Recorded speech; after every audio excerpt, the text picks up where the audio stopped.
Hey boys, welcome back to some Nrl Supercoach 2023 preseason discussions, and in this one we're going to be going over the last main position here, the dummy halves, the hookers, whatever you want to call them, and it's also a fairly, well, they're all important positions, but I feel like the dummy halves, you only got two to work with. So going with the standout gun or going cheaper, there's usually some pretty good, I don't know, I do find like every year it is a very good cash making position, but the top echelon, it is a high scoring position at the same time, so you want to balance out the potential upside to the cash generation. So we'll go through, and I've switched over here because the way I was doing it before, just looking at the actual plays, it didn't have the percentage of owned in the teams at the moment. So I thought we'd just look at it from this view and get a better look at what people are thinking about. I'm actually curious to see how many, how big a pod some of these guys are. So undoubtedly, Harry Grant is the top owned dummy half. Now I gotta be honest, I'm not actually, well, I think I talked about this when I talked about Munster and when I talked about Pappenhausen. It does sort of dictate, if Pappenhausen somehow makes it into round one, I'll probably do everything I can to run with Harry Grant, because I don't know the numbers off by heart, but I know for a fact he averages probably, I want to say like 15, maybe even upwards of 20 points more a game with Pappenhausen in the team. So yeah, just having Pappy there, it just increases the point, their points for so many of their players. So if Pappenhausen isn't there, which I don't know, I haven't really seen too much of the injury update, but it was a nasty injury, and I don't know, I find it hard to think that he is going to be right for round one, or at least, a few rounds in. I wouldn't expect him to be out like a long term, unless like the knee just doesn't come up well, which would be a disaster. But I think I'm gonna fade Harry Grant to start the year. I did it last year, and it didn't really cost me too much. I mean, granted, I did go Reed Marnie to start, and he had an absolute shocker. Reed Marnie was such a disappointment, dude, because last year it was sort of out of either going in that second top, it was either like Damien Cook or Reed Marnie, and Damien Cook, as you can see here, is upwards of 800,000, and he killed it. Now, Damien Cook, I mean, for the price, I just wouldn't go there this year, but and it's weird because like I keep, last year was the same. It was like Damien Cook, and I think in general, like, his form hasn't been as good in real life footy as it has been the last couple of years. I definitely think he's dipped a little bit, but he is just really, really reliable for Supercoach, because he always makes like 40 plus tackles a game, which is great. So the base is there, and then he's always got some attack in him, and I do think that the Rabbitohs forward pack just isn't that good. So a running dummy half on the back of a pack that isn't that impressive in my eyes, you would think would be a detriment. But the big kicker is that they've got Cameron Murray, who that's pretty much all Cook needs is Cameron Murray. He's that good. Cameron Murray is an absolute monster. If Murray plays, then Cook is going to get some good opportunities from dummy half to grab a sneaky try, or literally just pass it to him, he'll score, and just a quick play the balls in general. So Cook, I can't, like, he's too expensive to go. I mean, if you'll go, the fact that they're basically the same price, I would find it very difficult not to go Harry Grant, because I know Cook is the big pod here. He's only 2% owned, but he's not going to average more than Grant. It's just not going to happen. So the risk reward is just not there for the price difference, unfortunately. Reece Robson and then Api Coruscant, both very, very tempting. Reece Robson really came into his own last year. I mean, I I had big hopes for him when he was at the Dragons, and I was very happy when the Cowboys signed him, because that was one of the Cowboys' weakness for a while. I thought was a proper dummy half, and the Dragons let him go. I mean, it's not as simple as that. Obviously, they couldn't. I don't know. They couldn't offer the same amount of money or whatever else. But yeah, Robson is an absolute star. Does he surpass Cook as the New South Wales Origin hooker this year? I doubt it. I just doubt they're going to drop Cook unless he has an absolute shocker to start the year.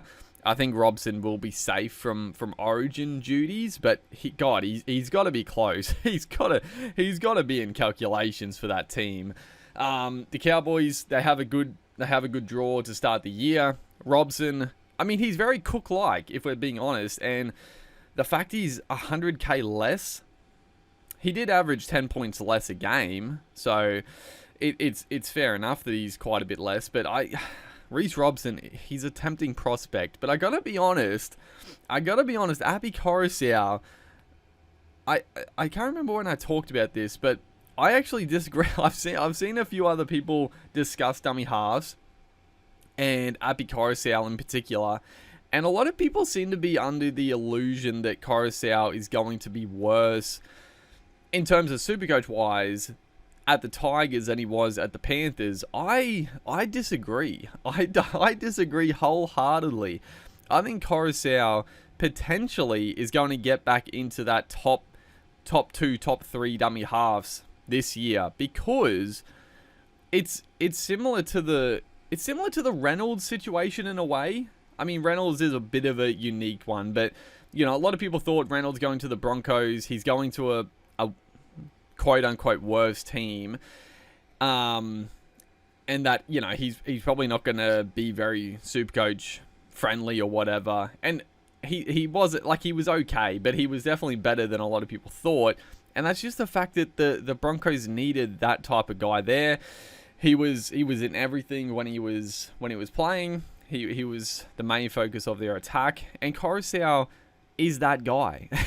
He's that guy. If the Tigers, I mean, I don't see, like, the Panthers have had the luxury of spelling Coruscant, or even, like, they for a while there, they were having Coruscant on the bench for, like, the opening 20 minutes and then bringing him back on, only playing, like, 50-odd, 60 minutes some games, especially, around important times of the year and different games. But I feel like at the Tigers, I would be shocked.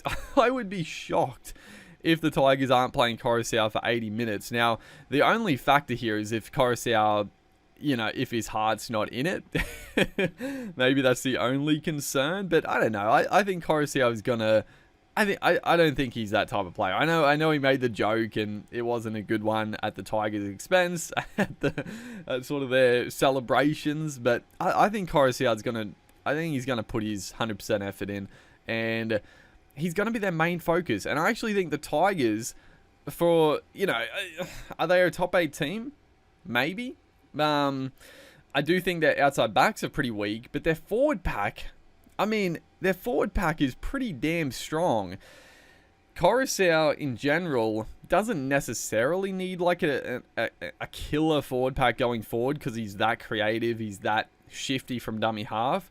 But if the Tigers forward pack actually lives up to the expectations, then Coruscant is going to have a pretty good role forward to play off the back of. He's going to be a focal point, because again, I think the Tigers, to win games and to play well, is going to be attacking through the middle. And I just think Coruscant is going to be pushing that 70 average. So I don't know if I'm going to start him, but God, it's a bit annoying he's actually 5%. I was hoping he'd be like 1-2%, because I thought a lot of people, I mean, he is very low, like that is very low ownership, but I was hoping he'd be even lower, just because he would have been an absolute super pod. But I gotta be honest, I'm actually somewhat keen on him, because at the moment I do have enough cash for him or Robson, the way my team is shaping up at the moment. But I gotta be honest, I'm half tempted. I'm more than half tempted, if I'm being real. We go down the list here. no one really stands out. I mean, Jaden Brayley, potentially. He's still over 600k, but he obviously was coming off a pretty serious injury last year. He obviously played some decent footy when he got back.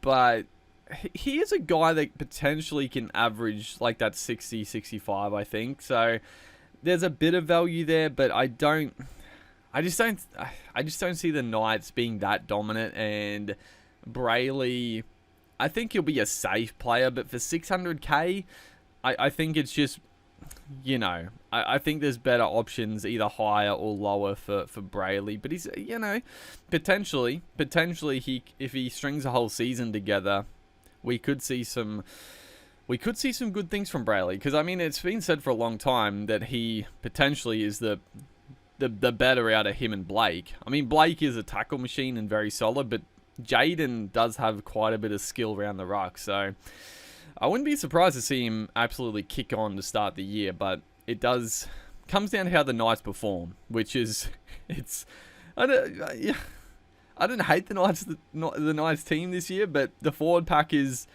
maybe a little bit concerning. I do like the Elliott pickup, but I don't know that. Yeah, I don't know. It's an iffy one for me with Brayley. Reed Marnie, I'm not going anywhere near. Oh, Jesus Christ. Like I said at the start of the video, I picked him up at the start. He actually started to come decently alright at the, you know, middle and later parts of the year. But good God, he stunk it up. Good God, he stunk it up to start the year.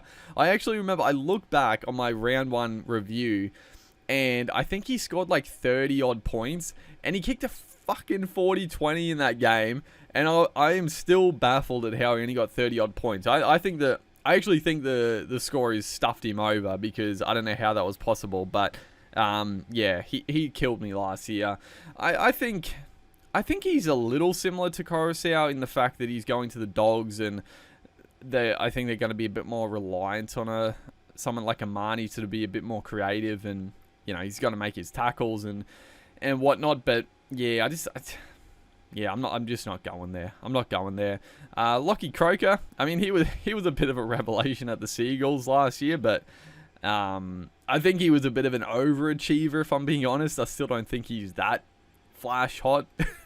Connor Watson, obviously, unfortunately, is gone for a good chunk of the year. It's so frustrating. I love Connor Watson, but just cannot stay injury free.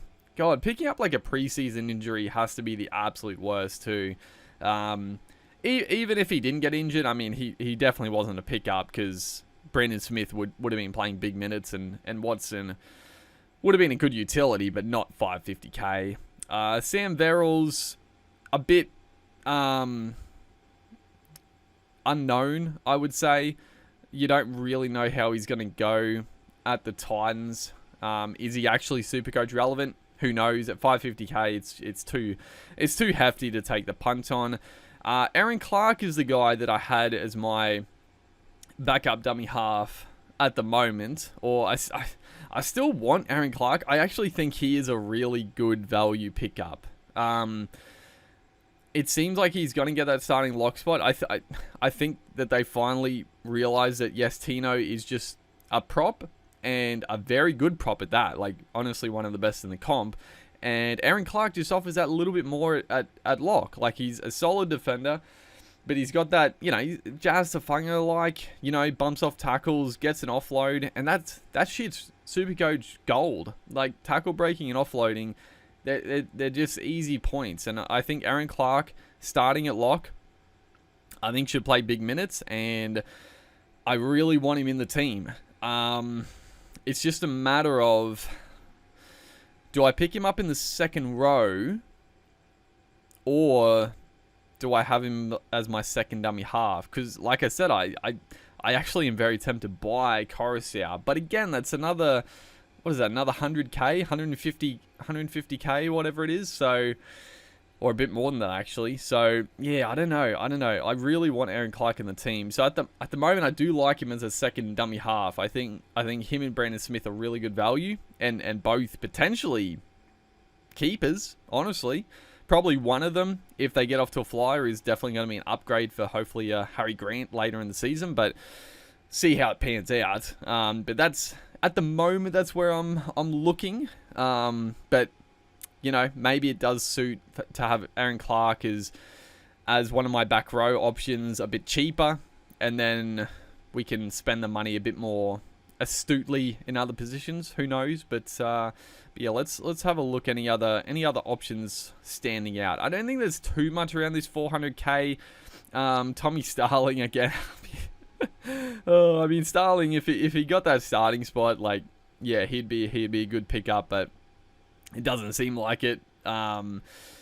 Because now they're signing a Denny Levi, it just seems like Stewart does want Starling to be that, 40 minutes off the bench when the players have tied, which isn't bad, but he's not going to be a gun with only playing 40 odd minutes a game, so not to be.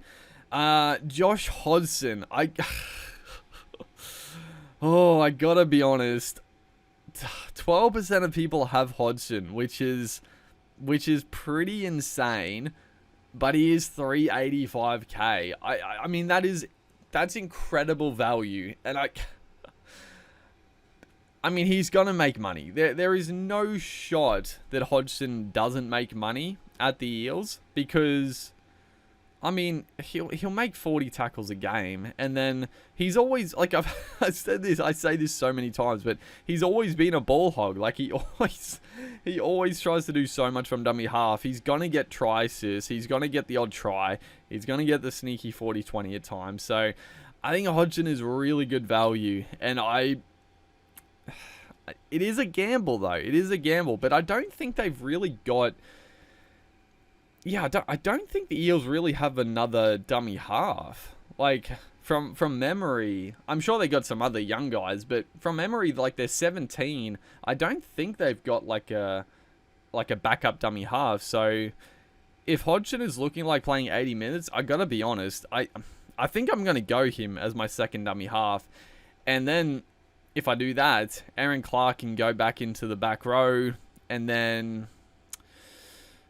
either we spend more money elsewhere, or we just have a better back row with Aaron Clark replacing like one of the cheaper guys. So yeah, some stuff to think about there. But if Hodgson is going to play 80 minutes, I do find it difficult not to put him in the side. The next guy here, Tanner Boyd. Again, a very popular option, 15%. So people are definitely liking the Tanner Boyd option. And I mean, it is tempting. When he played halfback last year, he did average, I don't know what it was, like over 50, about 50, 60 points a game, which is very good for 380k. He should be goal kicking, but I've said this once, I'll say it again. I just don't think Tanner Boyd is a long-term halfback option in NRL level. I just don't think so. So, maybe he does get a few good scores and then he drops out, but I don't know. I think it's a pretty big gamble. I'm probably a little biased because I'm not a huge fan of Boyd, but I guess the same could be said if you're going to go Hodgson. Tanner Boyd is also a really good value pick if he actually does keep that halfback spot. The goal kicking is just a nice little boost. So, yeah, I can see the appeal. I don't know. At the moment, I'm just not liking the Tanner Boyd pickup. I don't know. I feel like it's a trap. I feel like it is a trap, and it'll be interesting to see how he goes. I don't think I'm really going to look at him. Because the more I look at him, the more I'll probably be like, maybe we sneak him in instead of Hodgson. But I think Hodgson's probably the more safe option.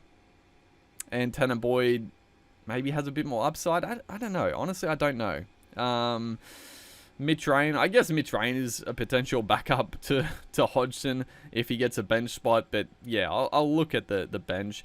Denny Levi, like I said, he might get a starting spot, but I wouldn't expect more than like 30, 40 minutes. So he might make a bit of cash, but there's just better. I mean, like I said, Tanner Boyd, Hodgson, I think they're both better options if you're going to go cheap anyway.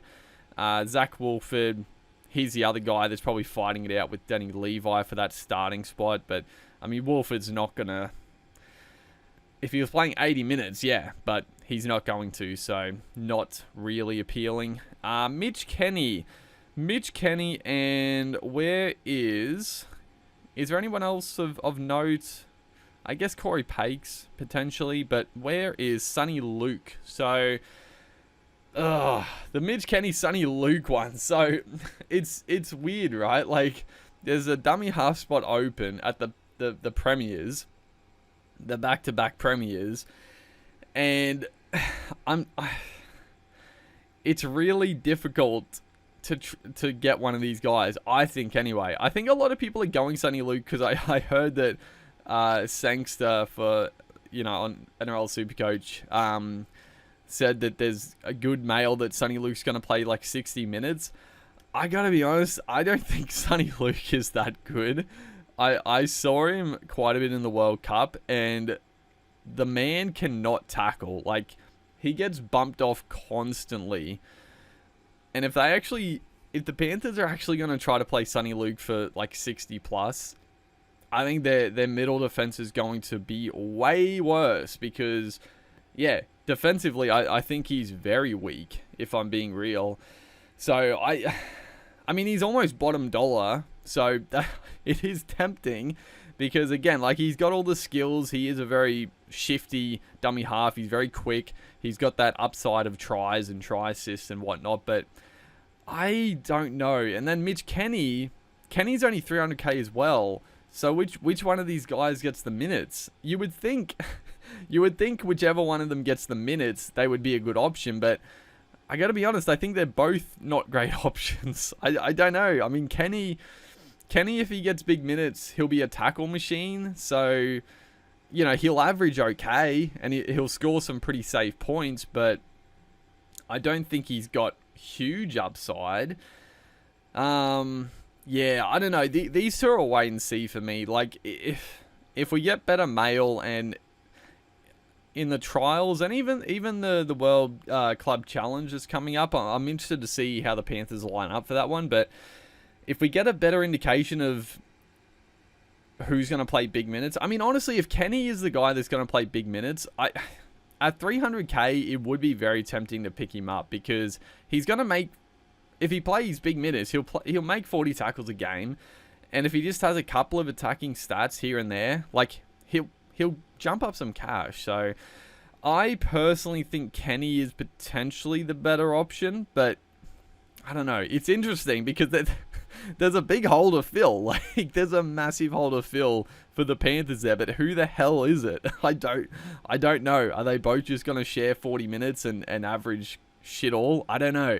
Dummy half is a really vital position, and yeah, it's going to be interesting to see who gets the nod there, because whoever does, like, how do you not go one of them is the point there. As, with one of the best forward packs in the comp, such a good team still, it's a tricky one. Corey Pakes, like, I was going to go back to Pakes. This is another one that I don't know what the Broncos are going to do. I mean, Tyson Smoothie in the latest trial looked really good. And I mean, he was like the Q Cup player of the year last year, or the Hot Plus player of the year. He's a really good dummy half, in my opinion, Smoothie. But he's not even in the top 30 squad at the moment, I think. Billy Walters, I think they're still tipping to get the starting spot.